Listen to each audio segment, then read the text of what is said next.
I've never played Halo. I mean, technically I have. You go to enough friends' houses, you eventually find yourself playing Halo. But that's all I've played. Bits and pieces here and there. I've never played the Halo campaigns. I figured it was time to change that. I've never been an Xbox guy, but with the Master Chief Collection being on Steam and in my library, better late than never, right? There's quite a few of these to get through, so today I'll just be talking about the first one. Or rather, what the collection shows as the first one. I'm assuming these are listed in chronological order, so we're starting with Reach. I was actually quite interested to start with Reach. Ask anyone who's played these games, and likely Reach will be regarded with mixed opinions. Some love it, some hate it, but from a newbie's perspective, how is it, actually? I'm so glad you, or I, asked. Let's just get into it. I'll start with the story because I feel like that's the weakest part of the experience. The story was an odd mix of confusing and uninteresting. You play as a member of the Spartan Squad who, for most of the game, sit around trying to say cool things to one another. Delta 1-6, this is Foxtrot 2-4 Actual. Be advised, the Covenant are totally killing our vibe, over. It feels like everything is taken so seriously that it almost goes all the way back around to being comical. Everyone tries to sound so cool all the time, but end up acting like dummies. It really gave me some Modern Warfare 2 flashbacks. Ramirez, get to the Burger Town! Maybe I was just missing key information since this was my first Halo game, but I do feel like I got the gist. It's the Rogue One of the Halo universe. Got it. It all just came off as a bit silly.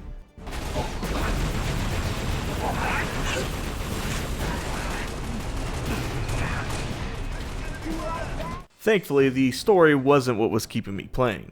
It was, of course, the gameplay. The game certainly has a unique feel. It plays like a bit of a mix between Doom and Call of Duty. Its Doom side comes through with its hipfire aiming, its quick grenade throws, and its emphasis on using certain weapons for certain enemies. On the flip side, its Call of Duty side comes through with its focus on cover and slower paced, boots on the ground gameplay. I know these comparisons will make some folks mad, but this is just what I experienced. There's a ton of weapons to find and use, and you can't hold so much ammo for them that you can power through the whole game using only one. You can only hold 2 weapons at a time as well, so you'll be constantly switching weapons with ones that you find out and about. This seemed a bit annoying at first, since I was always running out of ammo for my favorite weapons, but I quickly found that almost all of the weapons pack quite a punch. I was always excited when I found a sniper, or a rocket, or the battle rifle, and by the time I was out of ammo for one, I would find another really great weapon. Or even better than a weapon, you'd find a vehicle. These things are great. Not only do they shred through infantry, but they have infinite ammo. They are a bucket load of fun to drive around and blast things with, but they're also a great way of conserving ammo. Of course, my whip of choice being the Warthog. Getting one of the troops to get in as the gunner instead of riding shotgun can be a bit fidgety, but once you do, these guys are laser accurate. Alright, Dinkus. Alright, now, look. See how? Get in the... Get... Oh! He's gonna get in the side. No, come on. He's getting in the back. Yeah, he's in the back. Alright. Okay. Alright, where do we gotta go? I don't even know where we gotta go this way. But what fun are these guns and guns with wheels if the levels aren't any good? Well, here I think most of the levels are serviceable. Only 3 stood out to me, and only 2 of those stood out for the right reasons. I don't remember any of the names for these levels, so just bear with me. The first was a level in the city, and this one was really good. Going through this megacity while fighting across catwalks was super fun, and the long-range weapons they give you are a blast to use here. It all ends with a bunch of vehicles on the ground floor. This was just a really good level, and it took all the parts that I enjoy about the game and smashed them into a single level.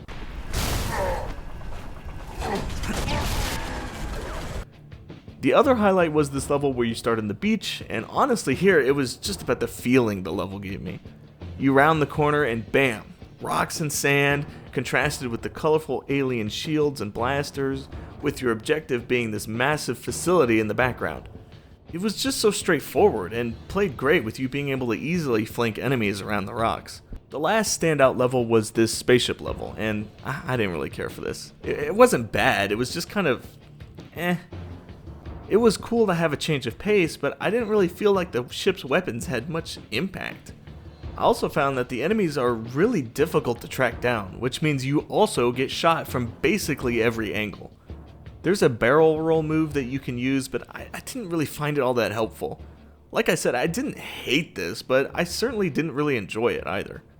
Honestly, that mostly sums up Reach. It's not a very long game, we finished it in a couple of hours in one sitting. After playing it, I would say that the mixed reception does the game justice. If I were to grade it, I'd give it a C. It's passable. Its gameplay is fun, with great weapons and a couple of pretty great levels, but its story is a major part of the game, and the characters were forgettable and honestly, a little annoying.